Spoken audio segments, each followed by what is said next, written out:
नमस्कार। आइए सुनते हैं पूनम अहमद की लिखी कहानी। कुछ एहसास जो हमेशा हमारे मन में बसते हैं लेकिन पूरे नहीं होते, उनकी चाहत ताउम्र बनी रहती है। और यदि कहीं उन चाहतों को थोड़ा भी आसरा मिल जाए तो मन कितना खुश हो उठता है। मन को खुश कर देने वाली ऐसी ही तितलियों से मिलिए इस कहानी में। आज मेरी बेटी जय का जन्मदिन है। शाम को उसके दोस्त आएंगे। मैंने डिनर में उसकी और उसके फ्रेंड्स की पसंद का खाना बनाया है। मुझे याद है कि ये बच्चे पिछली बार किस किस चीज़ को खुशी और उत्साह से खा रहे थे। बस ये सारे बच्चे अब तो जन्मदिन पर ही घर में इकट्ठे हो पाते हैं। पूरे साल तो सब अपने ऑफिस में व्यस्त रहते हैं। शाम को हमारा घर प्यारी सी तितलियों जैसी रिया, नेहा और शुभी की प्यारी हंसी और बातों से गुलजार हो रहा होगा। पूरे साल इन तीनों को देखने के लिए मन तरसता रह जाता है। कई बार बीच बीच में जय को कह भी देती हूँ कि घर बुला लो अपने दोस्तों को, तो वे हंसकर कह देता है। कहता है, मेरे दोस्तों में आप कुछ ज़्यादा इंटरेस्ट ले रही हैं मॉम। बात यह है कि घर में है मेरे पति अनिल और 2 बेटे जय और विजय। अब घर में है ये 3 पुरुष और मुझे चाहिए थी एक बेटी, जो हुई नहीं। हो गए 2 बेटे।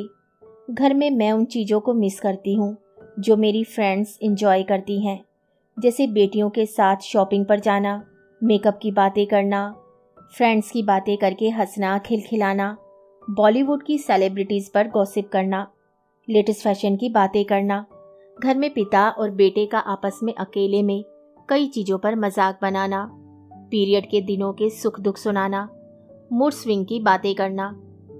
अब फ्रेंड्स के घर जाती हूँ और उनकी बेटियों के साथ उनकी बॉन्डिंग देखती हूँ तो दिल की कसक बढ़ जाती है। अभी पिछले ही हफ्ते तो सुनंदा के जब घर गई थी, उसकी बेटी की मस्ती देखकर तो मुंह से ही निकल गया, यार तुम लोग कितना एंजॉय करती हो। उसकी बेटी अंजलि ने आंख मारते हुए कहा, हाँ आंटी, जब पापा और भैया घर से बाहर होते हैं तब ज़्यादा एंजॉय करते हैं। तभी तो मैं कहती हूँ कि काश एक बेटी हो जाती तो मैं भी घर में थोड़ी मस्ती कर लेती। 3 पुरुष हैं घर में, सोचो एकदम मर्दाना माहौल बनाकर रखते हैं। कोई शॉपिंग पर जाना ही नहीं चाहता, जबरदस्ती पकड़ कर ले जाती हूँ और ट्रायल रूम के बाहर ऐसे खड़े हो जाते हैं जैसे कोई सजा मिली हो। और जब कुछ पहनकर दिखाती हूँ तो नज़रें अपने फ़ोन से उठाकर हर बार एक ही जवाब पकड़ा देते हैं, हाँ हाँ अच्छा है ले लो। कसम से इतना गुस्सा आता है। समझ जाती हूँ कि जल्दी से हर चीज़ ओके यही सोचकर करते हैं कि शॉपिंग जल्दी खत्म हो और ये लोग घर जाकर मैच या टीवी पर कुछ और देखें। सुनंदा और अंजलि इस बात पर जोर से हंसे। सुनंदा ने मुझे छेड़ा, यार तू तो बिल्कुल भरी बैठी है। मैंने एक ठंडी सांस ली और कहा, बड़ा मन था कि एक बेटी हो। जय विजय दोनों बहुत अच्छे बेटे हैं, खूब प्यार करते हैं। पर यार तुम दोनों कितनी मस्ती कर लेते हो, ऐसी ही मुझे भी करनी थी। मैं अपनी दोस्त के आगे हमेशा की तरह अपनी भड़ास निकालकर वापस आ गई थी। देर तक मन अंजलि की मस्ती में ही डूबा रहा था। अभी ये सब सोच ही रही थी कि इतने में जय का फ़ोन आ गया। मॉम, शाम को रिया, नेहा और शुभी सीधे ऑफिस से हमारे घर ही आ जाएंगी। इन तीनों को आपके हाथ की पाव भाजी बहुत अच्छी लगती है, बस वही बना लेना आप, बाकी चीज़ें मैं ऑर्डर कर दूंगा। अरे नहीं बेटा, मैं सब बना रही हूँ, कुछ भी ऑर्डर करने की ज़रूरत नहीं पड़ेगी। Love you mom. चहकते हुए जय ने फ़ोन रख दिया। उससे ज़्यादा तो मेरा तन मन चहक रहा था। तीनों आ रही हैं, बहुत प्यारी बच्चियाँ हैं। मैं काम में लग गई थी, पर मन की तो अपनी एक मर्जी होती है। वह तो यही सोचता है जो उसे सोचना होता है। मन तीनों बच्चियों के बारे में सोच रहा था। कैसी प्यारी सी तैयार रहती हैं, कितना शौक है तीनों को खाने पीने का, फिर कितनी तारीफ करती हैं हर चीज़ की। काम करते करते मुझे ये बात भी याद आ गई। मैंने जब जब अपनी माँ और सासू माँ को प्रेगनेंसी के समय यह कहा कि मुझे बेटी चाहिए तो कैसा घुड़का था दोनों ने। कहा था कि शुभ शुभ बोलो, वो भी तब जबकि दोनों ही बेटियों की माँ थी। किसी और को क्या कहें, जब एक माँ ही दूसरी माँ की बात ना समझे, एक नारी ही दूसरी नारी की इस इच्छा को अशुभ बोले। शाम 7 बजे तक सबके आने से पहले ही मैं सब कुछ तैयार कर चुकी थी। सबसे पहले तितलियों सी चहकती तीनों लड़कियां ही आई।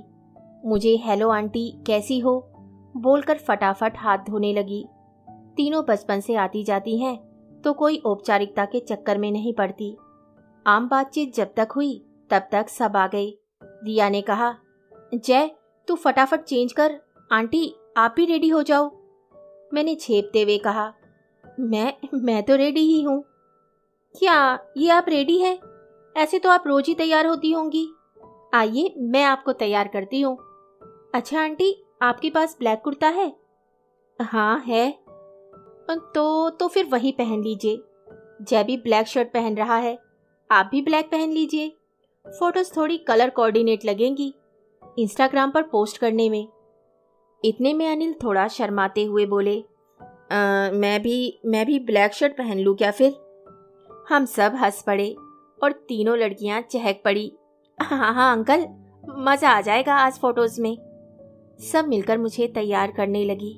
एक ने कहा, ओह आंटी आपके पास तो ज़्यादा सामान भी नहीं है मेकअप का। हाँ, मुझे कुछ खास जानकारी नहीं है ना आजकल के मेकअप की। लेने जाती भी हूँ तो लिपस्टिक और काजल लेकर चली आती हूँ। तो दूसरी बोली, रुकिए आंटी मेरे बैग में सब कुछ है। फिर तो मेरे मुंह पर क्या क्या लगाया गया कि मुझे ही नहीं पता। मेरा हेयर स्टाइल बदल दिया गया। अनिल, जय और विजय तो मुझे देखकर हैरान रह गए। विजय ने मुझे चिढ़ाया, माँ आप ऐसी भी लग सकती हैं, एकदम किसी मॉडल जैसी।